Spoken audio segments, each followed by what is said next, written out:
Yeah, so guys, and welcome to episode 20 of the £10 SoRare Road to Glory. So, today's episode, what are we doing? We are going to be buying our first SO5 team. And we're going to give you guys loads of tips and tricks with buying your SO5 team, because there's a few things you can look out for when it comes to buying your team and how to get it for cheaper. And even a few tips and tricks you can use to get it cheaper, getting closer to the deadline day. So as always, if you guys are interested in signing up to SoRare, there is a referral link down below, and if you do sign up with the referral link and win 5 cards on the bidding market, you will get yourself a free tradable limited card. On top of that, you do have to be 18 to play SoRare, because it is real life money, and that real life money is there to be lost as well as it is to be made. On top of that, if you're interested in watching me stream and trade on SoRare live, my Twitch is down below. I stream every single day from 6:30 UK time. So the first thing I'd want to have a look at is how much does the player normally rise into the game week? Because there are a fair few players, and this is a perfect example of someone I should have researched, but I've learned a lesson, so I'll pass it on. And that is Lim Sang-hyung. Now I wanted to get this guy, and it was £30 when I was looking to get him. Now he's up to £60. And I'll be honest, there's a bit of research I could have done to see that, yeah, this guy actually does this quite commonly. So what happens is the game week is on a Friday. So what you can do is you can see how much did they rise on the Friday every week. So we'll look at the 4th, right? Where's the 4th? Is that here? So I'll be honest, last week he didn't actually have that big of a rise. But yeah, previous to that he had some crazy rises. So if we go back here, one of the dates is the 25th. Now how did he rise going into the 25th? This was his rise going into the 25th. We can even look at the week before, the 18th. How was his rise going into the 18th? That was his rise going into the 18th. What about the 11th? How was his rise going into the 11th? There wasn't actually any rise, but there's been rises for the 2 previous weeks. Slightly this week, but yeah, not amazingly. But this week's been absolutely insane. So something you want to research is how do they rise every Friday? Because if they rise very heavily into Friday, probably, well, you want to be buying that card on the Sunday, Monday. Whereas another player, I want to go and buy some, for example, Daki Mina. If we go and see how this guy rises specifically on a Friday, how did he rise last week on a Friday? Let's have a little look. Looking for the 4th. How did he rise on the 4th last time? He didn't actually rise on the 4th, he just rose off the back of a good performance. Yeah, you can see right here, he didn't rise whatsoever. So this guy you'd be in less of a hurry to buy. Again, I could probably do the exact same for the week before. How did he rise on the 25th? 25th, 24th... 26th, again, he didn't have any rise. The rise was off a good performance, and likewise, the rise was off a good performance.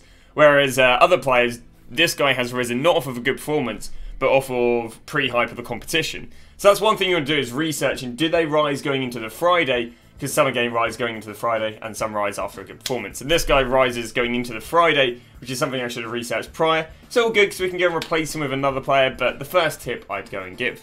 So some advice that I think is really important at the moment is, at the moment SoRare is spamming a player on the market about once a week. They're spamming about 10 players within one day. We can see this happen once, twice, 3, 4, 5, 6, 7, 8, 9, 10. And all these are within a day. And a lot of the time, especially with some of the cheaper cards, that are about a tenner, people are only winning them for affiliate. Which means that the incentive that these guys buy them, they buy them and then don't really care about the player. As a result, means they're not buying them for their team. So if there's ever someone who's easy to win cards off of, it's normally people who only bid on them for the sake of affiliate. So what I can basically do, I mean this was last week, so it's a little bit ambitious, is what I can do is I can go and see via SoRare data who won it. So there's a guy called Mr. J. So what I can do is I can head over here, Mr.J, and then we can go and see, alright, does he still have the card? He might indeed still have the card. We are looking for, who are we looking for again? We're looking for Daki Mina. Right, have you kept him? He would have won him last week. He did indeed. Now, again, I hope he hasn't used him in his team. He's got a lot of Asian League players. So what I'll do is I'll go and find out what he's going for on the market, and I'll offer him a little bit less. Because the idea is that he got him for £9, and if I go and offer him, let's say I go and offer him £12.50, which would be a nice little deal. He'd go, oh well, I bought him for £9. You know, flip him for, I'll offer 13. I'll flip him for a £4 profit. Perfect. So, especially with some of the cheaper cards, less so the expensive cards, because they're not really bidded on for the sake of affiliate cards. But what you can do is go and send over a trade offer. Again, I presume he's not using him in his SO5 team. He seems to have a lot of defenders and a lot of players going on. So hopefully you can win him and yeah, make ourselves some, well, get ourselves basically a cheapish card for some, you know, about £2-3 cheaper. So we've just gone and bought another one of the players I wanted to buy. And actually how I've gone and bought him is I've gone and set something up over on SoRare data, and it's very easy to do. What you want to do is, when you have, let's say, some players you want to go and buy, let's say for some reason I want to go and buy myself a, let's see, some random player. Let's say I want to go and buy myself a Zapata, right? Zapata. So what I'm going to do, I'm going to go and type Zapata in and get this guy.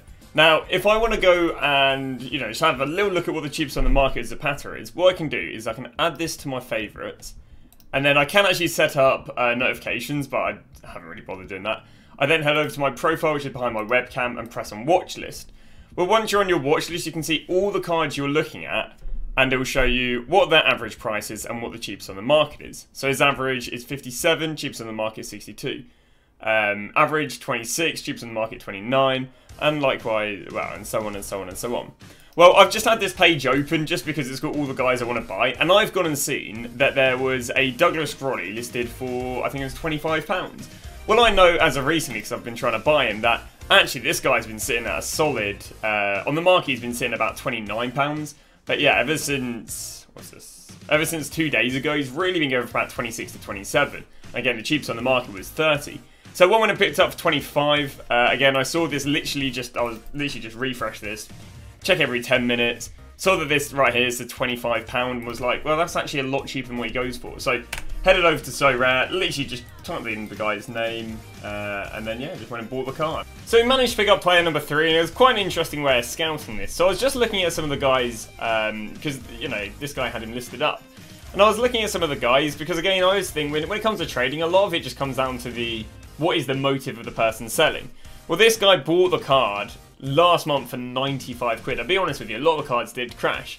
So I was a little bit confident that I would win him. I did send a few trade offers over. I was a little bit confident because I was like, well, if you bought him for 95 quid, what's a loss of 70 quid compared to 72 quid? And, you know, we managed to win him for 22, which is decent because his going rate right now is about 24, and he's only been rising and rising, I'll be honest with you. Yeah, he's sold at 27. And yeah, today actually he did have another one that sold for 22, but yeah, he's been going for 27 today, so not too bad to go and pick him up for 22. That is player number 3. We've now got our, and that's our new striker. So before we do call it a day, there's a few more tips and tricks I guess I would give. First off, this works a lot better if you're bidding way in advance, giving yourself a fair few days, is actually just scrolling down. So we're going to go and type the player we want, which is Diaki Maya. And what we're going to do is we're going to go, well, it doesn't really matter where you put on the top right, but you just want to go unlimited. And what you can do is you can scroll down right here and find a bunch of people that haven't actually listed the card yet, you know, who potentially give you a deal. And what you want to do is you want to go and find any person here, and the first thing you want to do is you want to see, are they active on SoRare? Because what you might do, and what you don't want to do, is go and find someone from about 4 months ago who actually hasn't touched SoRare for about 4 months. That's not a great example. Hopefully, let's see if we can find an example. Basically, there's a lot of people that would have bought this card months and months ago and haven't actually touched SoRare for a while. 1 day ago, 3 days ago. Doesn't really fit the agenda, but basically you'll come across some accounts and it'll say 4 months. They are the last person you want to send a trade offer to. Sending someone a trade offer on SoRare that hasn't been active for a fair few months, you're really not going to be finding yourself doing anything interesting. No, again, nothing fitting the agenda right here. But these are the perfect guys to send them over to. Because what they've done is they've won the card 5 months ago for a £5, but they've still got their the card in their account. So what you can do is you can head over to their account. We know they're an active player because they bought cards just hours ago. So they bought him 5 months ago, but they bought them these hours ago. So what you can do is you can head over, find the player, and I'm going to go and offer £15. And to this guy, he might go, well, I bought him for a £5, 15 quid's brilliant. Where in reality, he goes for about £16, £17. But for him, it's going to be a good deal. So that's another thing to go and do, is to go and find people off of the list. And again, you can find this just via going limited and then just scrolling through these and finding people who bought them at a cheap price, but months ago, that might be willing to give them to you for a profit, even though they could squeeze a little bit more out of him. Another one is finding people who got them on rewards. Obviously, if you get a player either on a referral reward or on a SO5 reward, these are again people that might give you, might have an incentive to give you the card for cheaper. These players right here, because they're going for free and potentially not using them whatsoever, what I can do is I can head over to this guy's account. Now, this is an example of someone who hasn't been playing for months, so this is the last sort of person you'd send it over to. But they got them as a reward, you send them a trade offer, and again, they might be like, oh yeah, 15 quid, haven't used player for months. Perfect. So finding an active person got them as a reward is a good thing to do.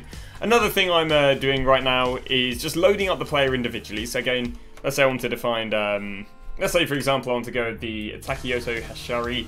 Well, what we're going to do is we're going to head over to SoRare, type in his name, and what we can do is we can go cards and newly listed.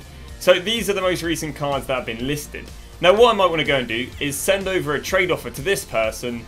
I mean, I don't know why they're listing so expensively, but what I might want to do is go and send over a trade offer to this person, because maybe, even though they're listening for some crazy price, they'll go and take 56 quid. Because, I'll be honest, they bought them months ago, but it's worked previously. So, if I had 56 quid to send over. But that's another thing you can do, is just load up all the players you're looking for. So, for example, if I'm looking up for both Dakimina and Taco, I can go and type them in, leave them on the go to cards, go newly listed, and then every now and again just go and refresh this, and yeah, there's a new card. Perfect. You could also set up some sort of notifications on SoRare data, but that is going to wrap it up. I've at the moment bought 3 players, bought them all via different means. The first guy I went and found via him winning him on a bid last week. Second guy just got him in a very nice low buy now for what he's been averaging today. And the third guy just sent over some trade offers to people who bought them ages ago that might just want to clear them out their club. But that is hopefully a few tips and tricks helping you guys buy players. Overall, the best tip is honestly just buy them on a Sunday, Monday, presuming that they don't play until the weekend. But thanks for watching, and I'll see you guys tomorrow with a brand new episode.